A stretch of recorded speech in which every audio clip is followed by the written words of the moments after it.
मैं पदाधिकारी को कहना चाहूँगा कि आप लोग पढ़े लिखे हुए हैं, ये जो घूस लेते हैं और टेबल के अंदर से जो लेते हैं उसको बंद कर दीजिए। गुलाबी गुलदस्ता को लेना बंद कर दीजिए। गुलाबी गुलदस्ता को लेना बंद करिए। आप किसी भी गांव में जाइए, नल जल से लोग खुश नहीं हैं। जिनको बनना चाहिए था केंद्रीय मंत्री, उनको मलहम लगा के बना दिए राष्ट्रीय अध्यक्ष।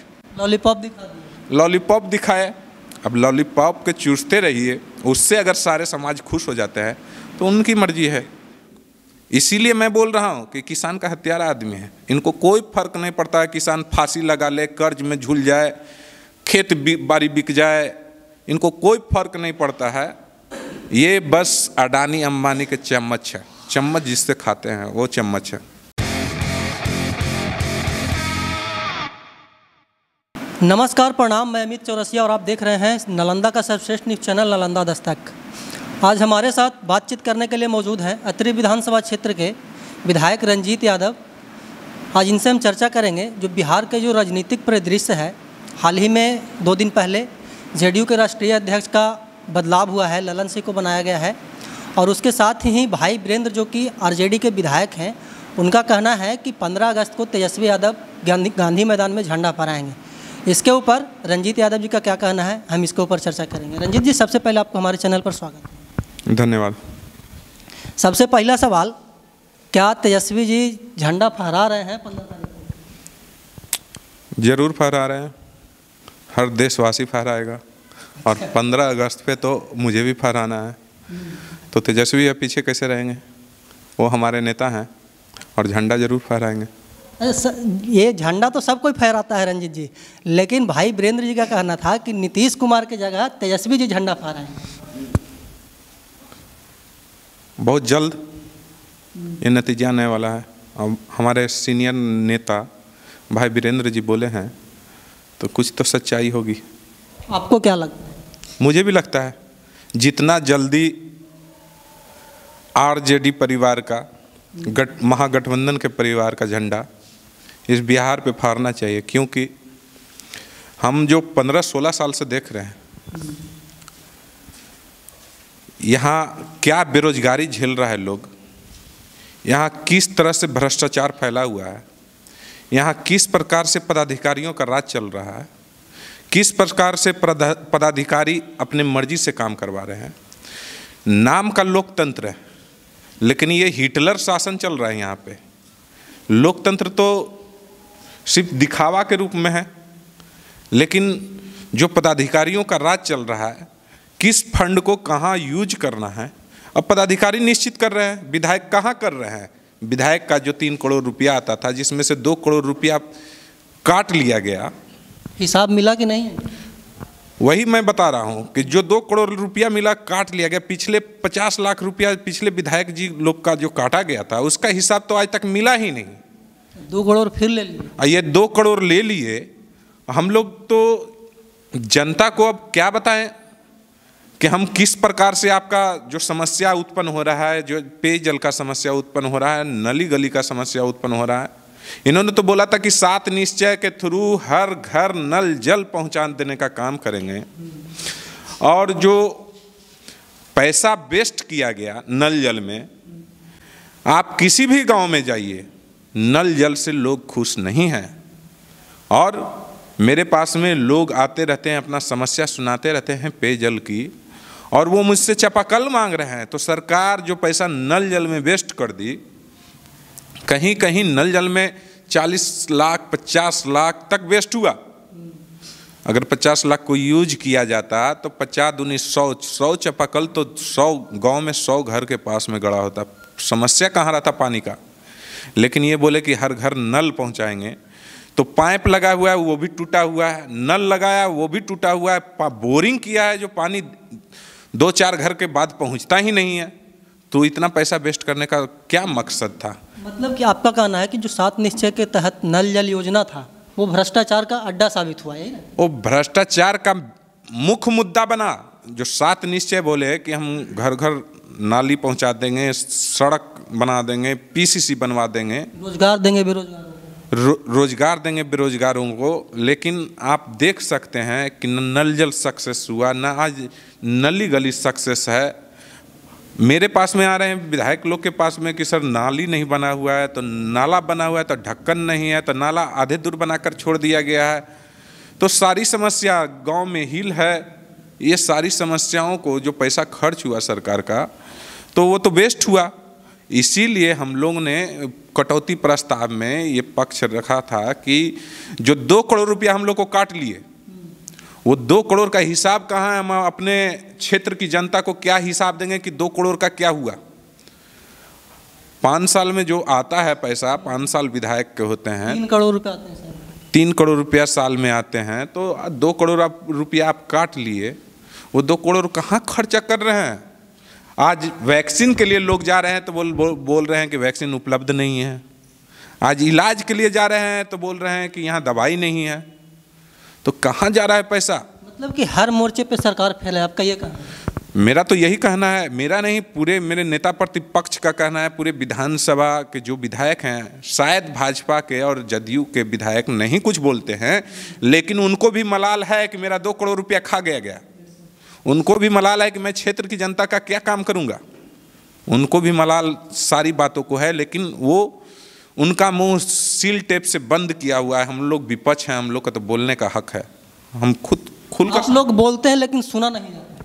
हम लोग बोलते हैं, सारी मुद्दाओं को सामने रखते हैं। नेता प्रतिपक्ष ने बोला ना कि हिटलर वाला शासन नहीं चलेगा, हिटलर शाही जो सरकार चल रही है नहीं चलेगा। जनता सब देख रही है और जनता सब महसूस कर रही है कि किस प्रकार से इस सरकार में, अगर गरीब गुरबा जाता है अपने ज़मीन का रसीद कटवाने के लिए तो पैसा मांगा जाता है, थाना में जाता है तो वहाँ पदाधिकारी पैसा मांग रहे हैं, ब्लॉक में जाता है वहाँ कॉलोनी करवाने के लिए पैसा मांग रहा है, कॉलोनी होने के बाद में पैसा खाया जा रहा है।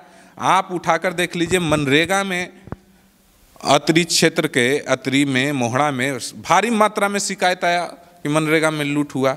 यहाँ तक कि 7 निश्चय का काम है, यहाँ तक कि 15वीं बीत का काम है, उस पर पैसा मनरेगा का डाल के मनरेगा का पैसा हड़प किया जा रहा है। लेकिन बोलने से कोई फर्क पड़ने वाला नहीं है।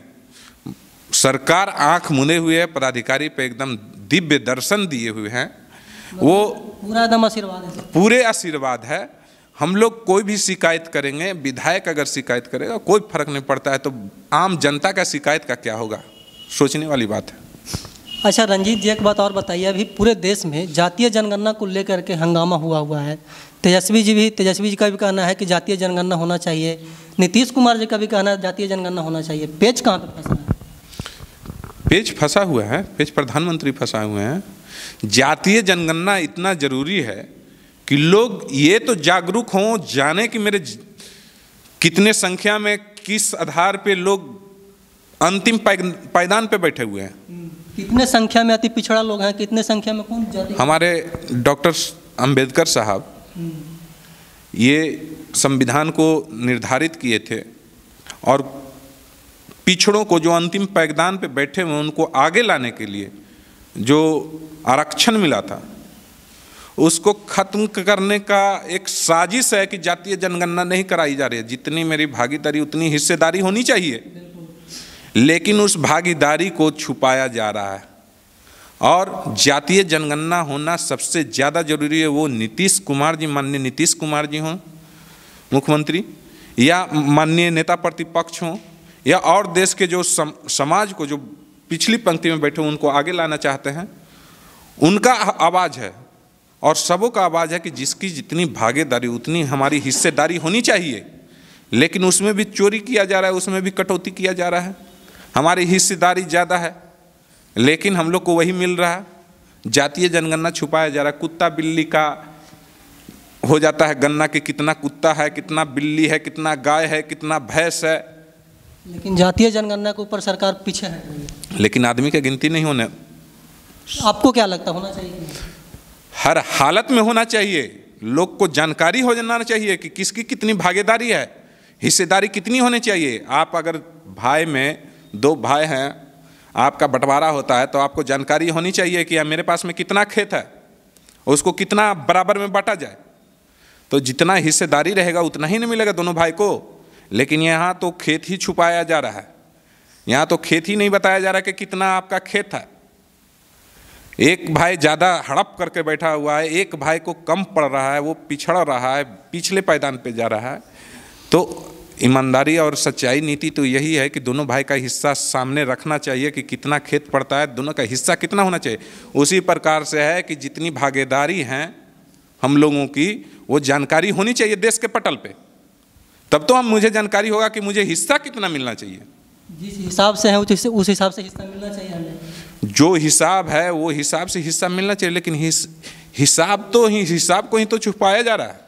हिसाब को ही मतलब कि वो क्लियर नहीं कर रहे हैं, जनगणना ही नहीं होने दे रहे। जनगणना ने बेईमानी की नीयत पे उतरे हुए हैं ना केंद्र सरकार हमारे, नहीं बोलना चाहिए झूठा चचा, प्रधानमंत्री नरेंद्र मोदी वो बोले थे, नौजवानों को हिम्मत दिए थे कि मैं रोजगार दूंगा 2 करोड़ सालाना। उसके बाद बोले कि पकौड़ा तल लो। अब पकौड़ा कहाँ से तले? अब 200 रुपये करुआ तेल चल रहा है, डीजल है जो 100 पार कर गया, पेट्रोल है जो 100 पार कर गया, कहाँ से पकौड़ा तले आदमी? किसान भी मरमाहित है डीजल के दाम बढ़ने से। किसान का तो ये हत्यारा आदमी है, इनको किसान की हत्या करने में मजा आता है। किनको? किसानों को, मतलब कि आप केंद्र सरकार को और माननीय हमारे जो पीएम हैं झूठा चचा नरेंद्र मोदी जी, आप उठाकर देख सकते हैं कि बॉर्डर पे जो बैठे हुए हैं, दिल्ली बॉर्डर पे जो बैठे हुए हैं किसान आंदोलन में, कितने किसान शहादत दिए। इसीलिए मैं बोल रहा हूं कि किसान का हत्यारा आदमी है, इनको कोई फर्क नहीं पड़ता है। किसान फांसी लगा ले, कर्ज में झूल जाए, खेत बाड़ी बिक जाए, इनको कोई फर्क नहीं पड़ता है। ये बस अडानी अंबानी के चम्मच है, चम्मच जिससे खाते हैं वो चम्मच है। अच्छा, एक बात और बताइए रंजीत जी, जैसे कि जेडीयू पार्टी जो है उसके जो राष्ट्रीय अध्यक्ष है उसका बदलाव हुआ है। नीतीश कुमार जी का कहना है कि पार्टी और मतलब कि उभरेगी। आप किस नज़र से देखते हैं? ये तो चचा नीतीश जी फंस गए फेरा में फंस गए। जिस प्रकार से आज सीपी जी ने अपना हाथ बटाया, इनका तो मजबूरी हो गया। नहीं तो मैं कहना चाहता हूं कि आज भी याद होगा पिछले सांसद का जो चुनाव हुआ था भूमिहार समाजों का, किस प्रकार से एक एक जगह से उखाड़ कर फेंक दिया गया था बिहार से। मैं अपना ही संसदीय क्षेत्र जहानाबाद की बात करता हूं। यहाँ पे हमेशा या तो यादव की लड़ाई रही भूमिहार से या भूमिहार की लड़ाई रही यादव से, लेकिन किस प्रकार से यहाँ भूमिहार समाज को उठाकर फेंक दिया गया वो छुपा हुआ नहीं है। तब घाव अगर दे दिए हम, उसका मलहम तो लगाना जरूरी है। ये मलहम है ललन कुमार जी। अच्छा, ललन सिंह जी को मलहम के रूप में लगा रहे हैं? ये मलहम है, ये मलहम लगाया गया घाव पे कि कुछ दर्द शांत हो। लेकिन अब समाज को समझना है कि क्या दर्द शांत होगा। जिनको बनना चाहिए था केंद्रीय मंत्री, उनको मलहम लगा के बना दिए राष्ट्रीय अध्यक्ष। लॉलीपॉप दिखा दिए, लॉलीपॉप दिखाए। अब लॉलीपॉप के चूसते रहिए, उससे अगर सारे समाज खुश हो जाते हैं तो उनकी मर्जी है, लेकिन ये लॉलीपॉप है। अच्छा, एक बात और रंजीत जी, जैसे कि तमाम प्रकार के जो मीडिया चैनल्स हैं और विधानसभा में भी लगातार नेता प्रतिपक्ष तेजस्वी यादव जी का कहना है कि बालू का अवैध खनन रुकने का नाम नहीं ले रहा है।